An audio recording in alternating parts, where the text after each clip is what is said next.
Hello everyone, आप सभी लोगों का स्वागत है टीचिंग परीक्षा के आज के इस वीडियो में, जिसके अंदर में फ्रेंड्स बीपीएससी टीआरई 4.0 से रिलेटेड जो हमारी एक विशेष श्रृंखला चल रही है उसको एक नए अंदाज में एक नए तरीके से जो है फ्रेंड्स आज कंडक्ट करने वाले हैं हम लोग। जितने भी लोग जुड़ चुके हैं उन सभी का स्वागत है। सभी लोग गुड आफ्टरनून कह रहे हैं, बहुत बहुत शुक्रिया आप सभी लोगों का, सभी को गुड आफ्टरनून। और चलिए जल्दी से हम लोग फ्रेंड्स हमारे हमारे सेशन की तरफ में बढ़ते हैं। और जितने भी बच्चे यहाँ पर में क्विज खेल रहे थे, एक दूसरे के साथ में क्वेश्चन पूछ रहे थे, ये वो बच्चे हैं फ्रेंड्स जो के कंटिन्यूअसली अपने आप को अपग्रेड कर रहे हैं, तो उन सभी लोगों का भी बहुत बहुत अभिनंदन। चलिए, समय की थोड़ी सी कमी है फ्रेंड्स, तो जल्दी जल्दी से हम लोग आगे बढ़ते हैं। उससे पहले मैं आपको बता दूं कि आज से जो है फ्रेंड्स आप लोगों की एनसीईआरटी, अपडेटेड एनसीईआरटी और 14th एडिशन ऑफ लूसेंट, ठीक है, ये स्टार्ट होने वाला है आप लोगों का, जो सुपर टेट आने वाली है आप लोगों के लिए। ठीक है, इसके अंदर में सारे के सारे बच्चे, अगर मान लीजिए कि ओपन रखा गया तो सारे बच्चे, बिहार के, यूपी के सारे बच्चे इसके लिए अंदर में एलिजिबल हो जाएंगे। बीपीएससी के अंदर में तो बहुत ज्यादा काम आने ही वाला है आप लोगों का, क्योंकि फ्रेंड्स आपको पता है यहाँ से क्वेश्चन पूछे जाते हैं, चाहे इसके अलावा आपके अलग अलग एग्जाम्स में भी क्वेश्चंस आपको ये काम आएंगे। तो ये सेशन देख लिया आप लोगों ने तो आपकी 70वीं बीपीएससी तक का आप लोगों का प्रिपरेशन जो है फ्रेंड्स यहां से हो जाएगा। तो ये सेशन सभी लोगों ने जुड़ना है। कल जो है फीवर आ गया था, इस वजह से हम लोग कर नहीं पाए थे, लेकिन आज से जो है इसको तो बिल्कुल ताबड़तोड़ तरीके से करने वाले हैं हम लोग। ठीक है ना फ्रेंड्स, पहले क्वेश्चन की तरफ में आगे बढ़ते हैं जल्दी से। पहला क्वेश्चन आपकी स्क्रीन के ऊपर में ये रहा, जल्दी बताइए इस पर्टिकुलर क्वेश्चन का आंसर क्या होगा। किस अधिनियम के द्वारा बंगाल का गवर्नर जनरल भारत का गवर्नर जनरल बन गया था। ठीक है, बंगाल के गवर्नर जनरल की पोस्ट का नाम बदल के भारत का गवर्नर जनरल कर दिया गया था। जल्दी से आप लोग इसका आंसर कीजिए, तब तक मैं बता दूं फ्रेंड्स की जो प्री रैंक बूस्टर एक्टिविटी की टेस्ट है, ठीक है, वो 2 बजे से स्टार्ट होने वाली है, तो 2 बजे से पहले हमें सेशन खत्म करना है। ठीक है, और जितने भी बच्चे हैं, ठीक है, जो pre rank booster activity 9th 10th की, आज आज 9th 10th की 9 से 10th तक की जो क्लासेस है उनकी टेस्ट है, और जीएस वाले बच्चों की टेस्ट है आज। ठीक है, तो जल्दी जल्दी से हम लोग इसको करते हैं। जितने भी बच्चे जुड़ चुके हैं, आई होप आप लोगों ने तैयारी भी कर ली होंगी। ठीक है, किस अधिनियम के द्वारा बंगाल का गवर्नर जनरल और भारत का गवर्नर जनरल बन गया था, तो वो था फ्रेंड्स चार्टर एक्ट ऑफ 1833। ठीक है, 1833 के तहत। तुम्हारे चचा का लड़का था एक, जिसका नाम था Lord William Bentinck, William Bentinck. ठीक है, अब ये जो विलियम बेंटिक था, इसको पहले बोला जाता था, ठीक है, governor general of Bengal, Bengal का गवर्नर जनरल। ठीक है, ये बंगाल का गवर्नर जनरल था। उसके बाद में ये बन गया भारत का गवर्नर जनरल, इसका नाम बदल दिया गया इस एक्ट के तहत से, मतलब नाम उसका वही था, उसकी पोस्ट का नाम बदल दिया गया। ठीक है, विलियम बेंटिक। विलियम बेंटिक ने कुछ किया था 1829 में। वैसे तो उसने बहुत कुछ किया होगा 1829 में, लेकिन एक बहुत अच्छा काम किया था जिसकी वजह से आप उसको याद रखते हो। ठीक है, बता सकते हो कौन सी चीज की थी 1829 के अंदर में, 1829 में। जल्दी से देखते कितने बच्चे हैं जो सबसे फास्ट अपना दिमाग चला सकते हैं। ठीक है जी, ठीक है, पीआरटी वाले प्री टेस्ट में ये आया था सर। चलिए, अभय कुमार बोरे पीआरटी टेस्ट के अंदर में ये आया था। चलिए, बहुत अच्छी बात है। आगे बढ़ते हैं हम लोग यहाँ पर में। अच्छा, इस एक्ट को 1833 के एक एक्ट को एक नाम से जाना जाता है। चलिए, एक और हम लोग एक लेवल और आगे बढ़ाते हैं। ये वो बच्चे जो सिलेक्शन वाले बच्चे, ये वो बच्चे जो रैंक लेकर आने वाले बच्चे, उनके लिए स्पेशली मैंने ये पूरा का पूरा आपको पढ़ाया हुआ भी है फ्रेंड्स। ठीक है, गवर्नर जनरल वाले लेक्चर के अंदर में मैं आपको बता दूं कि ये जो चार्टर एक्ट है 1833 का, इसको एक और नाम से जाना जाता है, इसको सेंट हेलेनाज एक्ट भी बोलते हैं। एक सेंट हेलेना आइलैंड है, ठीक है, आपका अटलांटिक ओशन में, वहां पर में भी ये कानून लागू हुआ था, इस वजह से इसको सेंट हेलेना एक्ट भी बोला जाता है। तो अगर कभी क्वेश्चन आ जाए, ठीक है, एग्जामिनर जो है वो बहुत ही ज्यादा एकदम बोले कि यार आज टेस्ट करता हूं इनकी, सेंट हेलेना एक्ट किस एक्ट को बोलते हैं, तो याद रखना है चार्टर एक्ट ऑफ 1833 को बोला जाता है। ठीक है, इसके जरिए जो है गवर्नर जनरल ऑफ बंगाल का नाम बदल के गवर्नर जनरल ऑफ इंडिया कर दिया गया था। ठीक है, या चलो ये याद रखेंगे आप सभी लोग, इंपॉर्टेंट है। आगे बढ़ते हैं हम लोग फ्रेंड्स। यहाँ पर मैं आप लोगों को बता दूं कि सिविल सर्विसेज के लिए एग्जाम लेने की जो ओपन कंपटीशन का पहला सुझाव इस एक्ट के अंदर में दिया गया था। ठीक है, कि सिविल सर्विसेज की ओपन एग्जाम ली जाए, लेकिन बाद में वो हो नहीं पाया था 1853 तक, क्योंकि जो निदेशक मंडल थे, जो कोर्ट ऑफ डायरेक्टर्स थे कंपनी के, वो इसके लिए राजी नहीं थे। चलिए, स्वतंत्र पार्टी की स्थापना ब्लैंक ने ब्लैंक वर्ष में की थी। ये बहुत इंपॉर्टेंट क्वेश्चन है।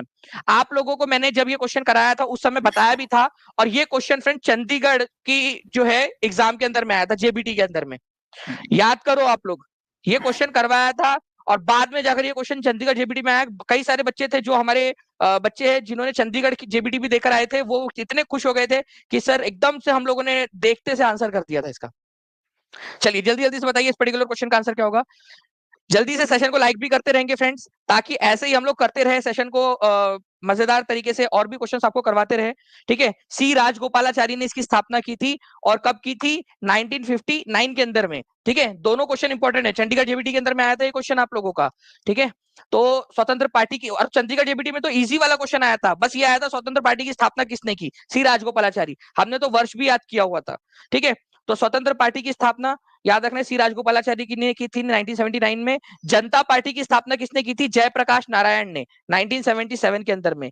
ओके, भारतीय जनता पार्टी की स्थापना कब हुई थी? बीजेपी की स्थापना। चलो अभी आप लोग यहां से देखो और आप लोग लिखेंगे, हर एक बच्चा कमेंट के अंदर में आंसर करेगा अभी के अभी। यहां से देखो और लिखो, ये क्वेश्चन आया हुआ है। ठीक है, दूसरी चीज, communist party of India Marxist, मार्क्सवादी, देखो एक है सीपीआई, केवल सीपीआई, वो बनी थी 1925 के अंदर में, 1925 में। उसी से अलग होकर कम्युनिस्ट पार्टी ऑफ इंडिया मार्क्सवादी, मार्क्सिस्ट, ये बनी थी, सीपीआई एम बोलते हैं इसको। ये कौन से साल में बनी थी ये भी बताएंगे मुझे। ये 2 पॉइंट आप लोगों से लिखकर चाहिए, अभी के अभी चाहिए मुझे आप लोगों से लिखकर, अगर आप लोग अपने आप को जो है सुदृढ़ बनाना चाहते हो तो। ठीक है, ये दोनों के दोनों पॉइंट लिखिए आप सभी के सभी लोग। ठीक है, कमेंट में लिखते जाएंगे। और 768 लाइक्स आप लोगों ने कर दिए फ्रेंड, जल्दी जल्दी से सेशन को जहां भी शेयर कर सकते हो शेयर कर देंगे, लाइक भी जरूर करते रहेंगे। ठीक है, चलिए। और इसके अलावा मैं बता दूं आप लोगों की कि प्री रैंक बूस्टर एक्टिविटी की 9-10 की जीएस की टेस्ट है, और पीआरटी वाली टेस्ट का भी मैं आप लोगों को आगे में बताता हूं। तो भित्ति चित्रों और उनके क्षेत्रों के सही जोड़े चुने।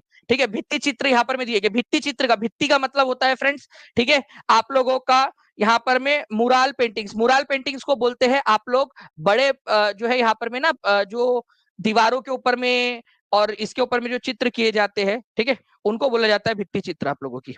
ठीक है, भित्ति चित्र बड़े बड़े दीवारों पर या फिर छत पर, पत्थरों पर जो चित्रकारी की जाती थी कई बार, ठीक है, उनको। तो मिथिला भित्ति चित्र, मिथिला भित्ति चित्र जो है फ्रेंड्स, मिथिला आपको पता है मिथिला बिहार से रिलेटेड है। ठीक है, पिथोरा क्या पंजाब से है? वर्ली भित्ति चित्र महाराष्ट्र से है। मिथिला बताइए जल्दी जल्दी से, यहाँ ऑप्शन इधर साइड में दिए गए आप लोगों के। ठीक है, जल्दी बता देंगे। देखिए पिथोरा जो है फ्रेंड्स आप लोगों का, ये बताना चाहूंगा, पंजाब से नहीं है, ये गुजरात और राजस्थान के अंदर में होती है। सभी लोग लिखेंगे गुजरात प्लस राजस्थान के इलाके के अंदर में होती है पिथोरा, पिथोरा। ठीक है, ये याद रखना है आप लोगों ने, पिथोरा पेंटिंग्स। मिथिला भित्ति चित्र की अगर मैं बात करूं आप लोगों से फ्रेंड्स, मिथिला, ठीक है, तो ये केरल से है। मिथिला बिहार से, मिथिला कभी अगर मिथिला आ जाए तो याद रखना आप लोग की ये केरल से है, मिथिला। ठीक है, तो ये वाला आपका सेकंड वाला तो गलत है आप लोगों का। ठीक है, वर्ली भित्ति चित्र जो है फ्रेंड्स ये आप लोगों को मिलेगी महाराष्ट्र के अंदर में, तो ये सही है, ये सही है, पहला, तीसरा और चौथा। तो फर्स्ट, थर्ड और फोर्थ ये आप लोगों का हो जाएगा। ठीक है, नाउ फ्रेंड्स आप लोगों को बता दूं कि आज हम लोग जो है ना एक नए अंदाज में आप लोगों के साथ में करने वाले हैं ये पूरी की पूरी टेस्ट। ठीक है, तो आज जो है वो 3 क्वेश्चन मैं करवाऊंगा। ठीक है, फिर 3 क्वेश्चन जो है, कुछ क्वेश्चन कुलदीप सर कराएंगे, क्योंकि हमें 1:45 तक आपका लेक्चर वाइंड अप करना है।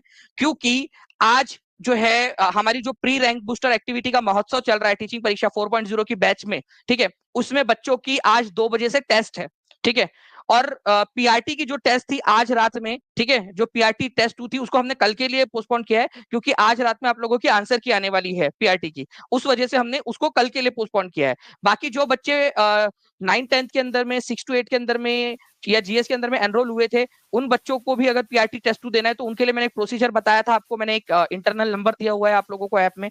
ठीक है, पेड वाले स्टूडेंट्स को उसके अंदर में आप कांटेक्ट करके उसमें एनरोल करवा सकते थे, वो प्रक्रिया मैंने बता दी थी पूरी। ठीक है, चलिए, तो अभी जो है फ्रेंड्स 2 बजे वाली वो भी होने वाली है, तो जल्दी से मैं कुलदीप सर को आमंत्रित करना चाहूंगा। कुलदीप सर आप लोगों के सामने यहाँ पर में मौजूद है। कुलदीप सर प्लीज कुछ क्वेश्चंस आप भी करा दीजिए, क्योंकि आपकी 2 बजे की क्लास नहीं हो पाएगी, तो आप भी कुछ क्वेश्चन ले लीजिए। और बच्चे लोग जल्दी जल्दी से, कुलदीप सर के लिए एक लाइक तो बनता है आप लोगों का, जल्दी से। ठीक है जी सर, चलो ओवर टू यू सर। जी सर।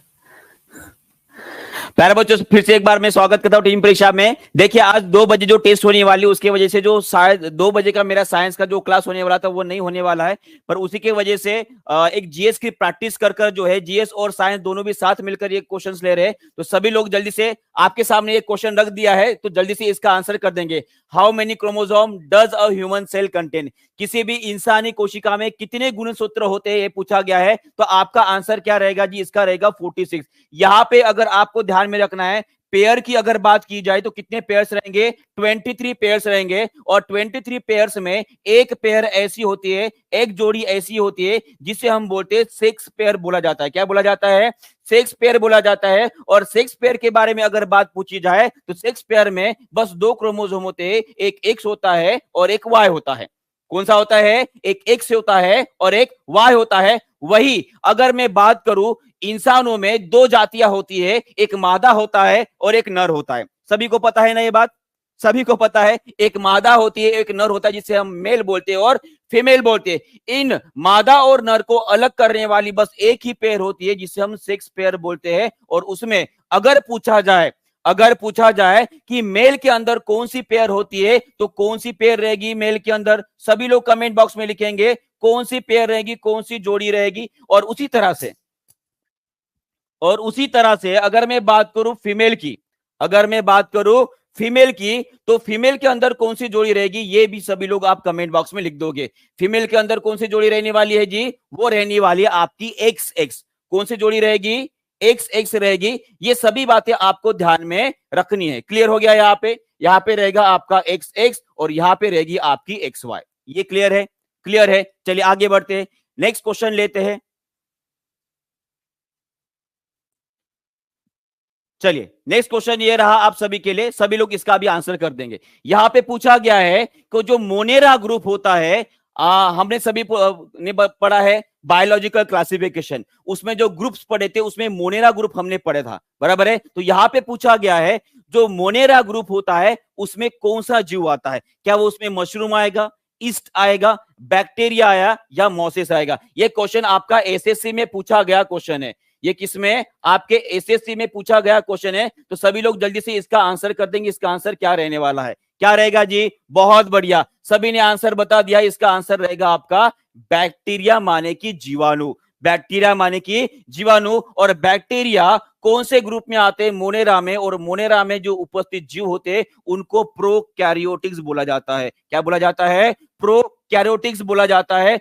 प्रोकैरियोटिक्स क्यों बोला जाता है? क्योंकि इनके अंदर भाई साहब न्यूक्लियस नहीं होता है। न्यूक्लियस नहीं होता है, होता भी है तो उनके ऊपर न्यूक्लियर मेम्ब्रेन नहीं होता है। माने कि जो इनके अंदर डीएनए और आरएनए रहेगा, ये कहां पे रहेंगे जी? ये आपके साइटोप्लाज्म में रहते हैं, जिसे हम कोशिका द्रव्य बोलते हैं। क्या बोलते हैं? कोशिका द्रव्य बोलते हैं। और ये आप सभी के लिए मोस्ट इंपॉर्टेंट बात हो जाएगी। यहां पे पूछ सकते हैं कि बैक्टीरिया माने कि जीवाणु के अंदर जो डीएनए और आरएनए होता है वो कहां मौजूद होता है? इसका आंसर आपका क्या रहेगा? इसका आंसर रहेगा आपका साइटोप्लाज्म। क्या रहेगा? साइटोप्लाज्म। साथ में एक और बात आपको ध्यान में रखनी है कि बैक्टीरिया माने कि प्रोकैरियोटिक जो हो गए, उनके अंदर जो राइबोसोम होता है वो कौन सा होता है? वो होता है आपका 70S नाम का।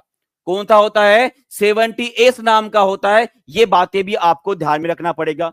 क्लियर हो गया है जी? ये अगर आपको समझ में आ गया है तो आगे बढ़ते नेक्स्ट क्वेश्चन सॉल्व करते हैं। और ये देखिए पूरा का पूरा किंगडम यहां पे मैंने डाल दिया है, पर समय की कमी की वजह से ये मैं अगले सेशन में आपको एक्सप्लेन कर दूंगा अच्छे से। तब तक के लिए आप इस क्वेश्चन को सॉल्व करेंगे। बैक्टीरिया के ऊपर जम किए हैं, जैसे कि अभी आप सभी को पता है रोग ज्यादा फैल रहे, ज्यादा लोग बीमार पड़ रहे हैं, तो इसीलिए मैंने बैक्टीरिया को लेके आया हूं। तो सभी लोग मुझे बताएंगे सबसे पहले बैक्टीरिया को बताने वाले वैज्ञानिक कौन से थे? चलिए सभी लोग आंसर करेंगे जल्दी जल्दी। इसका आंसर क्या रहेगा? और जल्दी जल्दी जिन बच्चों ने लाइक नहीं किया एक बार लाइक भी कर देंगे, शेयर भी कर देंगे। और सभी को बता दूं आज 9th 10th क्लास की जीएस का पेपर होने वाला है ठीक 2 बजे, इसलिए मुझे साइंस का क्लास यहाँ पे लेना पड़ रहा है। चलिए बहुत बढ़िया, सभी लोग आंसर कर दें। इसका आंसर क्या रहेगा? वैन लीeuwenhoek। कौन रहेंगे? वैन लीeuwenhoek। वैन लीeuwenhoek वो वैज्ञानिक थे जिन्होंने बस बैक्टीरिया के बारे में ही नहीं, उन्होंने खुद का एक माइक्रोस्कोप भी बनाया था। ये देखो तंबोरा नहीं है ये, ठीक है? ये माइक्रोस्कोप है। आपने देखा होगा ना कुछ टुनटुना इस तरह गिटार जैसा है ना, ये तंबोरा है, ये गिटार है, पर ये गिटार के जैसे देखने वाला माइक्रोस्कोप है जो लीeuwenhoek ने खुद ने बनाया था। और इसी माइक्रोस्कोप के मदद से उन्होंने सबसे पहले प्रोटोजोआ को देखा और बैक्टीरिया को भी देखा। क्या देखा? प्रोटोजोआ और बैक्टीरिया को भी देखा था। ये बात भी आपको ध्यान में रखनी है, ठीक है। और उसके बाद में एक क्वेश्चन और लेता हूं, उसके बाद दानिश सर जो है वो कंटिन्यू करेंगे, ठीक है जी। ये रहा आपका नेक्स्ट क्वेश्चन, इसका आंसर बता देंगे सभी लोग। The bile is release into which part of the elementary canal, चलिए बताइए इसका आंसर क्या रहेगा, जल्दी जल्दी फास्ट। और सभी लोग जल्दी से कमेंट करेंगे, कोई भी यहां पे रुकने वाला नहीं है, थलुआ बैठने नहीं है यहाँ पे। जब तक काम नहीं करोगे तब तक रिजल्ट, पसीना नहीं बहाओगे आपका रिजल्ट नहीं आएगा। खून का पानी करने के बाद ही मेहनत को रंग आता है। कौन सा रंग आएगा? वो ही लाल रंग आएगा जो आपके माथे पे विजय तिलक कर कर लगने वाला है। सभी लोग इसका आंसर करेंगे। चलिए, बाइल जूस कौन से पार्ट में रिलीज किया जाता है, कौन रिलीज करता है? सबसे पहली बात तो आपको यह ध्यान में रखना है कि देखिए, अगर मैं बाइल जूस की बात करूं तो बाइल जूस कौन बनाता है जी? लीवर बनाता है। कौन बनाता है? लीवर बनाता है। लीवर बाइल जूस माने कि पित्त रस बनाएगा, और पित्त रस बनने के बाद कहां पे जाएगा? ये जाएगा आपके पित्त की थैली में। कहां पे जाएगा? पित्त की थैली में, जिसे हम क्या बोलते हैं? जिसे बोलते हैं हम गॉल ब्लैडर। क्या बोलते हैं? Gall bladder. और गॉल ब्लैडर में से ये देख रहे हो नली, ये देख रहे हो नली, है ना? ये कॉमन डक्ट होती है, एक पाइप होता है जिसके जरिए आपके लीवर से निकलने वाले जितने भी रस होते हैं और आपके गॉल ब्लैडर से निकलने वाला जो पित्त रस होता है वो डाला जाता है इस नली में, जिसका आकार आपको कैसे दिख रहा है? सी टाइप दिख रहा है।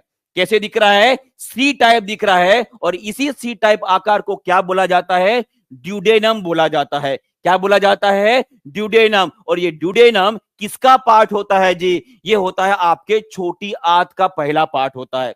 तो आपका आंसर क्या रहने वाला है? आपका आंसर रहेगा ड्यूडेनम। क्या आंसर रहने वाला है? ड्यूडेनम। क्लियर हो गया है? तो इसके साथ दानी सर यहां से आगे प्लीज आप कंटिन्यू कीजिएगा जी। इसका आंसर समझ में आ गया सभी को? क्या लिया मैंने? ड्यूडेनम। ये आपको याद रखना है अच्छे से। ओके जी, ओके। उसके बाद स्टमक के, कुछ बच्चों ने स्टमक बोला है पर वो गलत रहेगा, स्टमक नहीं रहेगा, ड्यूडेनम रहेगा। ओके, चलिए।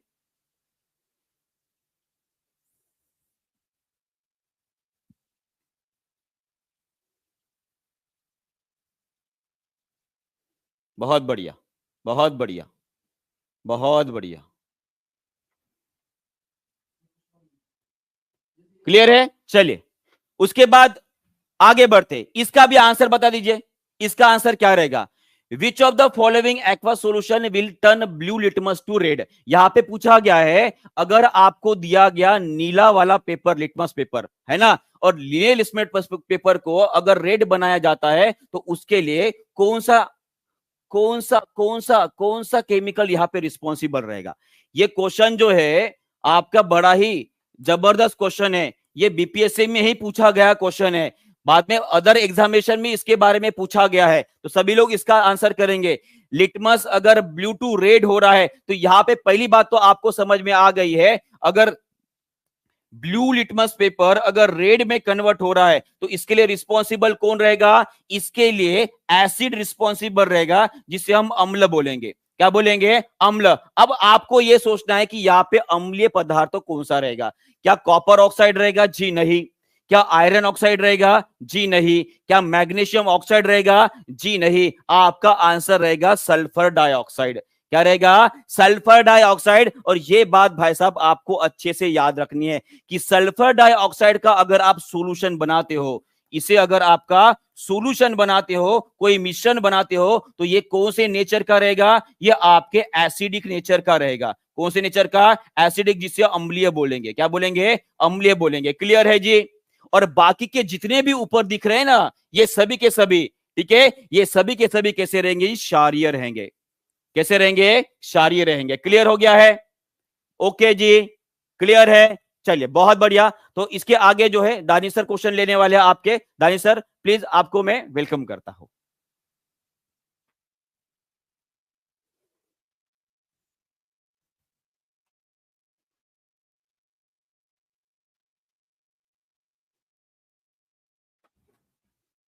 कंटिन्यू करो। ओके, ठीक है, ठीक। ओके, कंटिन्यू कर रहा हूं यहां से, उसके बाद आखिरी में दानिश सर आ जाएंगे। ठीक है, चलिए आगे बढ़ते हैं। चलिए, इसका आंसर बता देंगे सभी लोग। इसका आंसर बताएंगे, ऑन्कोलॉजी के अंतर्गत अध्ययन किया जाने वाला कौन सा होता है? ऑन्कोलॉजी मतलब एक प्रकार की विज्ञान की शाखा होती है, उसमें किसकी स्टडी की जाती है, इसमें किसकी पढ़ाई की जाती है। सभी लोग जल्दी से आंसर करेंगे इसका। जी सर आने वाले हैं, सर आने वाले, सब्र रखिए थोड़ा सा, ठीक है, सब्र रखिए। चलिए बताइए इसका आंसर क्या रहेगा। ऑन्कोलॉजी के अंतर्गत अध्ययन किया जाने वाला कौन सा होता है, चलिए बताइए इसका आंसर क्या रहेगा। पक्षी का अध्ययन किया जाएगा, कैंसर का, स्तनपाइयों का, या मिट्टी का, चलिए बताइए। चलिए बताइए, सभी लोगों ने आंसर कर दिया है, कर दिया, बहुत बढ़िया। इसका आंसर रहेगा आपका कैंसर। क्या रहेगा, कैंसर रहेगा। और मैं बता दूं, कैंसर के ऊपर पक्का क्वेश्चन छपने वाला है आपके एग्जामिनेशन में, क्योंकि बीपीएससी, बीपीएससी टीआरई जो 3.0 का एग्जामिनेशन होता है, जो आपका एग्जाम कैंसल हुआ था, कैंसल होता, उसमें एक क्वेश्चन पूछा गया था। एक थेरेपी है जिसका नाम है कार टी सेल थेरेपी। क्या नाम है जी, कार टी सेल थेरेपी। सभी लोग कमेंट बॉक्स में लिखेंगे, क्या लिखेंगे, ये कार टी सेल थेरेपी कौन से डिसीज के लिए इस्तेमाल की जाती है। और हमारे इंडिया में इस थेरेपी को इस्तेमाल कर बहुत सारे लोगों को जो है ठीक भी किया गया है। तो कार टी सेल थेरेपी मतलब कि क्या है जी, मतलब कि ये है, ये कैंसर को दुरुस्त करने के लिए इस्तेमाल की जाती है। इसमें क्या होता है, आपके शरीर के अंदर जो लिम्फोसाइट्स होते हैं, लिम्फोसाइट्स होते हैं, ऐसी कोशिका है, ऐसी डब्ल्यूबीसी है, व्हाइट ब्लड सेल्स का ही एक टाइप होता है जिसे हम लिम्फोसाइट्स बोलते हैं। क्या बोलते हैं, सभी लोग कमेंट बॉक्स में लिखेंगे। पूछ सकते हैं कि कार टी सेल थेरेपी में डब्ल्यूबीसी की कौन सी कोशिकाओं का इस्तेमाल किया जाता है, तो उसका आंसर रहेगा आपका लिम्फोसाइट। क्या रहेगा जी, लिम्फोसाइट। क्लियर है, समझ में आ गया है।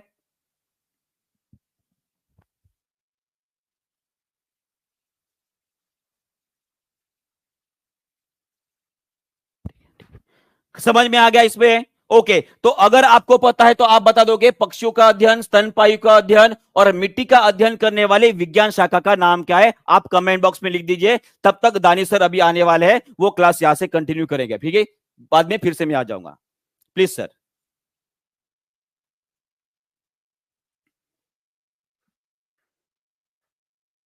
Thank you very much sir. और चलिए फ्रेंड्स, हम लोग यहाँ पर में कुछ और क्वेश्चन जो है वो हमारे कर लेते हैं जल्दी जल्दी से।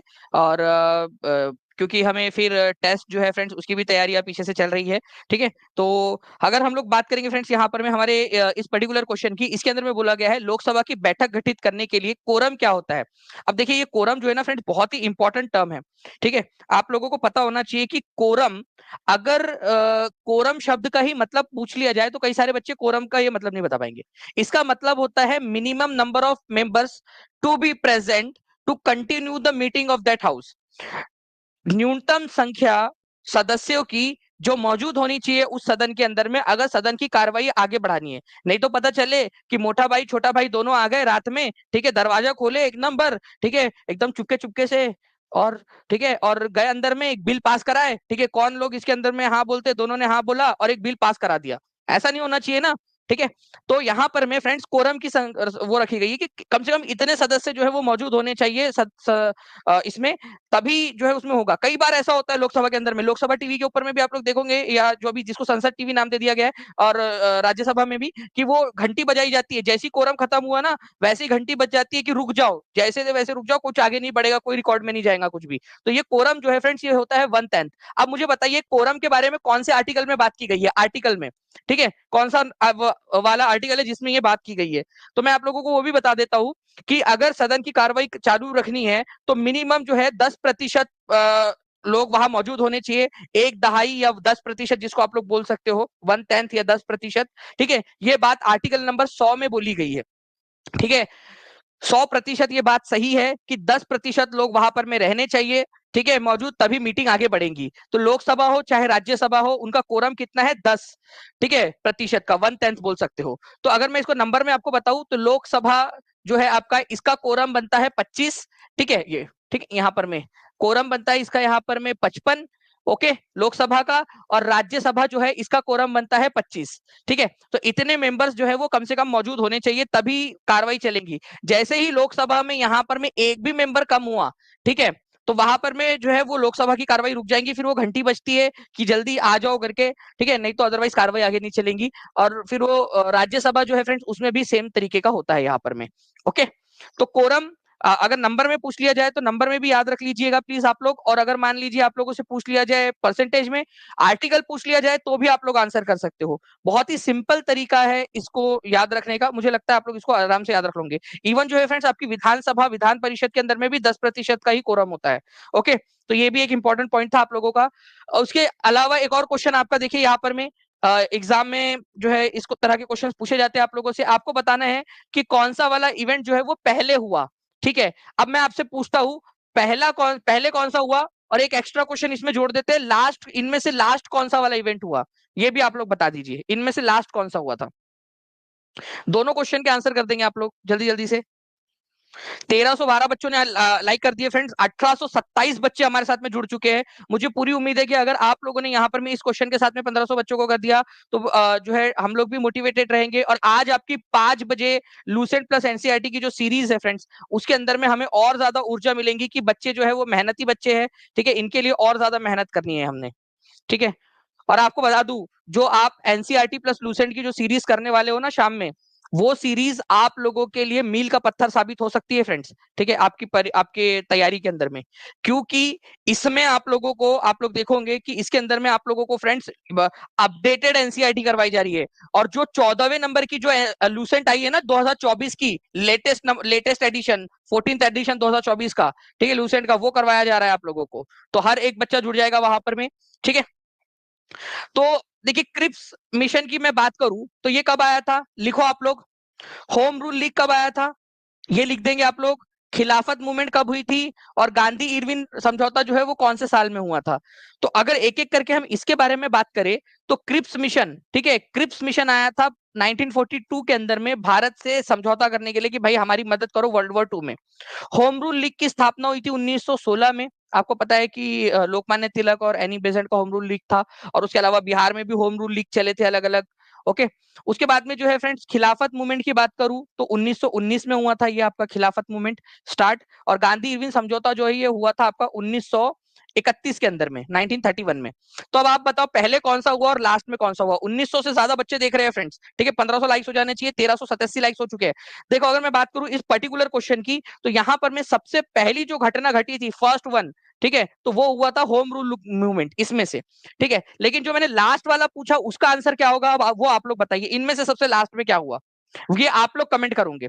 ठीक है, इसका आंसर आपने करना है, क्योंकि देखिए जब ये एक्टिविटी आप लोग करोगे ना तो इसी से आपका दिमाग और ज्यादा खुलता है। दिमाग एक ऐसी चीज है, जितना ज्यादा इस्तेमाल करोगे उतना ज्यादा जो है आप लोगों का और ज्यादा बढ़ता है, जितना खर्च करोगे उतना बढ़ता है दिमाग। ठीक है, चलिए, तो ये एक पर्टिकुलर पॉइंट था जो आप लोगों ने कर लिया होगा याद। ठीक है सर, टेस्ट देकर पता चला हम कितने पानी में है, मतलब और मेहनत करने की जरूरत है। Thank you so much sir हमें मोटिवेट करने के लिए। जी पुष्पा प्रजापति जी बिल्कुल। और मुझे बहुत अच्छा लगा कि हमारी जो मेहनत थी, जो हमारी सोच थी टीचिंग परीक्षा की, टीआरई 4.0 की बैच आप लोगों की जो है ना वो पूरा का पूरा मिशन मोड में चल रही है। इसी वजह से जो आपने कहा कि आपको पता चला अभी, ठीक है, पता चला, ये बहुत ज्यादा अच्छी चीज आपने लिखी है, और जो हम लोग जो चाह रहे थे ना वही चीज आपने लिख दी है यहाँ पर में।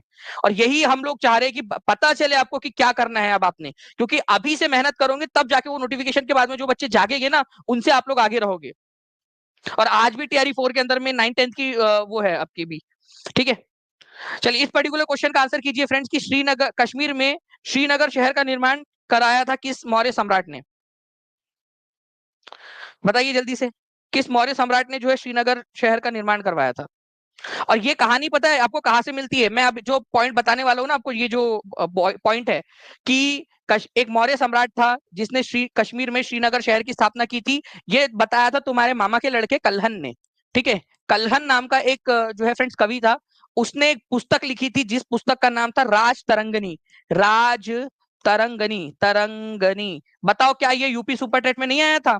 अभी आप लोग भी उसमें दोगे ना पेपर, ठीक है, सारे के सारे बच्चे देने वाले, मुझे पता है जो भी है वो उधर में भी आजमाएंगे। और आप लोगों का अभी 17th जो आप लोगों का अभी बीपीएससी उसके अंदर में भी आप लोग जो है करोगे। तो कल्हन ने राज तरंगिनी नाम की पुस्तक लिखी है। ठीक है, राज तरंगिनी के अंदर में उसने बताया है सारे के सारे कश्मीर के राजाओं के बारे में, कि राज तरंगिनी में उसने क्या बताया है। तो कश्मीर के जो राजा है, कश्मीर के जो राजा हुए हैं अलग अलग, ठीक है, राजाओं के बारे में उसने जानकारी दी है, बारे में उसने जानकारी दी है। तो ऐसे ही एक अध्याय में उसने बताया है कि मौर्य सम्राट थे, ठीक है, अशोका, उन्होंने श्रीनगर नाम का शहर जो है वो बसाया था, ठीक है, श्रीनगर नाम का शहर बसाया था। उसका जो नाम है फ्रेंड्स, जो सिटी आप जिसको श्रीनगर बोलते हो, उसका नाम था पुरनाधिस्तान, ठीक है, पुरनाधिस्तान उसका नाम था। ओके, पुरनाधिस्तान, ठीक है। अभी भी उस जगह को हम लोग जो है पंडरेथन के नाम से जानते हैं, ठीक है। तो श्रीनगर शहर की स्थापना जो है अकॉर्डिंग टू कल्हन राजतरंगिणी के अंदर में अशोका ने करवाई थी। ये क्वेश्चन बहुत ही फेमस है, कितने सारे पॉइंट क्लियर हो गए। कल्हन ने किस बारे में जानकारी दी है? कश्मीर के राजाओं के बारे में। उसने पुस्तक कौन सी लिखी है? राजतरंगिणी लिखी है। उसने बताया कि अशोका ने ये किया था। तो ये बहुत ही इंपॉर्टेंट है। 2000 बच्चों से केवल 23 बच्चे दूर है हम लोग फ्रेंड्स, ठीक है, और 1500 लाइक से केवल और केवल 22 लाइक दूर, ठीक है। तो जल्दी जल्दी से सेशन को लाइक एंड शेयर करते रहेंगे, ठीक है। ओके, नेक्स्ट क्वेश्चन की तरफ में आगे बढ़ते हैं फ्रेंड्स। हु लेड सॉल्ट सत्याग्रह इन भागलपुर? ये क्वेश्चन देखिए मैं इसलिए करवा रहा हूँ आपको बार बार क्योंकि ये ना बहुत ही इंपॉर्टेंट है। अब देखिए यहाँ पर में किसी ने silk city, silk of city से चलिए बताइए फिर सिल्क सिटी किसको बोलते हैं ये भी बता दीजिए। उन्होंने बोला कि सिल्क सिटी से अभिवादन स्वीकार कीजिए।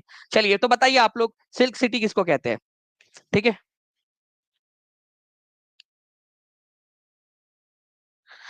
जी, तो देखिए फ्रेंड्स, अगर हम लोग बात करेंगे भागलपुर से नमक सत्याग्रह, नमक सत्याग्रह कौन से साल में चला था? 1930 के अंदर में, ठीक है। गांधी जी ने दांडी यात्रा निकाली थी, उसके बाद में नमक सत्याग्रह स्टार्ट हुआ था, जिसको सिविल डिसोबीडियंस मूवमेंट भी कहते हैं। भागलपुर जिले के अंदर में महादेव लाल सर्राफ जो थे, उन्होंने इस आंदोलन का नेतृत्व किया था, ठीक है। तो आंसर हो जाएगा यहाँ पर में महादेव लाल सर्राफ। ये 65वीं बीपीएससी में आया हुआ क्वेश्चन है, कभी भी आ सकता है आप लोगों के एग्जाम में। नाउ फ्रेंड्स, अलग अलग और भी जो नेता है उनकी लिस्ट मैंने ऑलरेडी दिया हुआ है आपको। मुझे ना एक काम करेंगे आप लोग, आज जो है आप लोगों ने एक काम करना है, आप सभी लोगों ने, आप लोग जो है नीचे में कमेंट में जो है क्वेश्चंस बनाइए। आप लोग क्वेश्चंस बनाइए कि इसमें से क्या क्वेश्चन बन सकता है। आप लोग क्वेश्चन बनिए, पूछिए हाजीपुर से किसने जो है नेतृत्व किया था, पटना से किसने किया था, मुंगेर से किसने किया था, लखीसराय से, दरभंगा से किसने किया था नेतृत्व। आप लोग क्वेश्चन बनाओगे, देखते कौन कितना जो है टफ क्वेश्चन बना सकता है, कितना बढ़िया तरीके से बना सकता है। या गिरीश तिवारी, या ऐसा पूछ सकते हो आप लोग कि भरत मिश्र ने कहां से नमक सत्याग्रह का नेतृत्व किया था बिहार के अंदर में। जो भी क्वेश्चन आप बना सकते हो बनाइए आप लोग, ठीक है। यस सर, आप इमेज सेक्शन में दिए हैं, very nice sir, thank you very much Piyu ji. Image section में भी दिया हुआ है। और मैं आपको बता दूं फ्रेंड्स कि अभी जो है आप लोगों की टेस्ट होने वाली है। मैं जो है कुलदीप सर को एक क्वेश्चन और जो है उसके लिए देना चाहूंगा यहाँ पर में। अच्छा चलिए, अभी यहाँ पर में जो है फ्रेंड्स हम लोग टेस्ट की तरफ में अब हम लोग जा रहे हैं क्योंकि 1:44 हो चुके हैं, ठीक है। तो जितने भी बच्चे टेस्ट है उनकी 2 बजे की वो लोग TRE 4 के बैच के अंदर में आ सकते हैं, ठीक है। और हम लोग जो है 5 बजे वाले सेशन के अंदर में मिलेंगे। तो सभी बच्चे 5 बजे वाले सेशन के लिए तैयार हो जाइएगा फ्रेंड्स, क्योंकि ये सेशन आप लोगों के लिए बहुत ज्यादा इंपॉर्टेंट है। जितना आपका रिस्पॉन्स रहेगा उतना ज्यादा हम पढ़ाएंगे आपको, ठीक है। जितना ज्यादा आपका रिस्पॉन्स उतना ज्यादा आपके लिए मेहनत करेंगे, ठीक है। तो इसको करिए अच्छे से।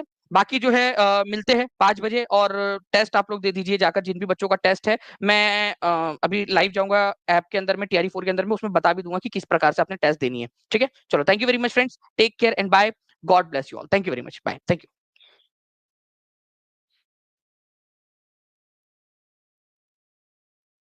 जो बच्चे टीचिंग परीक्षा के साथ में जुड़ने पूछ रहे हैं कि किस तरीके से जुड़े, तो मैं आपको बताना चाहूंगा कि आप लोग जो है फ्रेंड्स, सिंपल सा एक तरीका है।